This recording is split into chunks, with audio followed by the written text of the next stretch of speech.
Well, for more on the status of the Spanish economy, we're joined by Remi Piet, Research Associate on Political Economy and Foreign Policy at the University of Miami. Welcome back to the show. How are you doing? Good, thank you. Now, we know that it's been a decade since the global financial crisis, and Spain really had to undertake some tough structural reforms. How are those impacting Spain today? Well, Spain is still a strong economy in Europe. I mean, there is a very large unemployment, especially among the youth, but we're seeing in Spain a country that has strong potential both for political reason and economic reason to increase its relation with China. And the visit from Xi Jinping is definitely something that will foster more cooperation on both levels. Politically, it would be very interesting from China to have a third country in Europe after Greece and Poland to sign to the Belt and Road Initiative. In terms of economics, there's both incentive in terms of trade and investment in Spain. In trade, it's a question of trying to offset the potential rise of tariffs from the Trump administration and find some additional sources of imports that could actually play into the end of China when they actually face the Trump administration. And we've seen a rise of different agreements, especially on pork meat or other products such as grapes or other imports that could be actually competing against American imports. And that will be very interesting for China to develop alternative routes of imports. And in terms of investment, Spain could be a strong player both in terms of its quality of companies.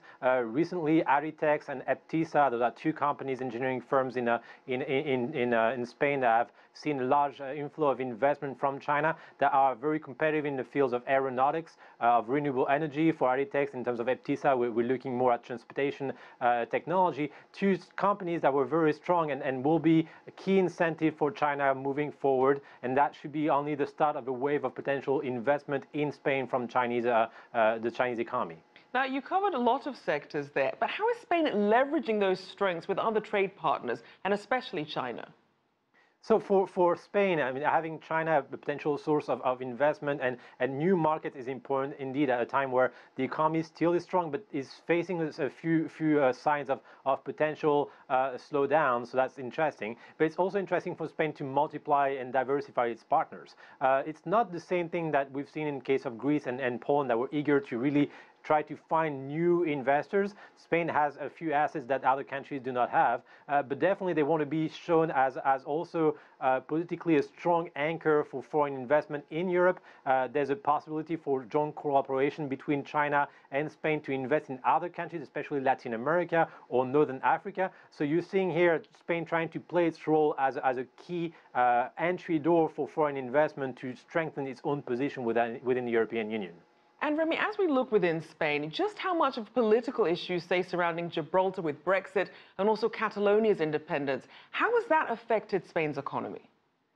Well, in terms of Gibraltar and the recent news of Gibraltar having potentially to share sovereignty between Spain and England was a huge victory for the Spanish government that has been trying to move forward on this issue for several decades. Where we're looking at internal politics, but also the case of Catalonia, we see joint agreements and a joint position from China and Spain in terms of reassuring sovereignty of one state over the different regions. So that actually there's common perspective on those issues, and China should actually foster and strengthen the legitimacy of Madrid's claim over the different regions because they have a joint perspective on potential separatism from regions.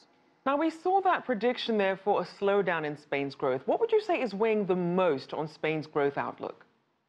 Well, the problem from the future of the Spanish economy is to see at a time where the dollar is strengthening and the euro is slightly weakening, if they actually can make the most of this currency change and try to export more products. And the issue will not be only to export ham or grape that we're seeing right now, the new developments and new trade agreements with China, but move forward towards more added value products.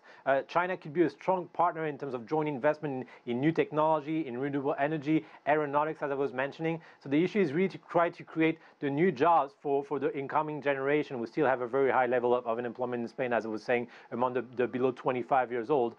So it's here that you're trying to see the development of new technology and collaboration with Chinese capital inflow to be able to build the future of the Spanish economy. And as we look at the future of the Spanish economy, you mentioned youth unemployment, and about 5 years into the crisis, in about 2013, youth unemployment topped 56%. What do the prospects currently look like for Spain's youth? Well, what we've seen recently over the last decade is a lot of the Spanish youth, which is extremely well, let's say, trained, and the university system in Spain is actually fairly good. They actually moved away from Spain to Germany, for example, to find some entry-level jobs. The issue would be to try to bring them back to Spain at more, let's say, senior position and be able to develop specific companies in the private sector that will either in the field of infrastructure, in the field of engineering, in the field of high-level technology, the exact type of companies that will be of interest for China into this Belt and Road Initiative. So we really see here a joint interest into increased collaboration between the two countries. All right, thank you so much for your insights. Remi Piet there, Research Associate at the University of Miami. My pleasure.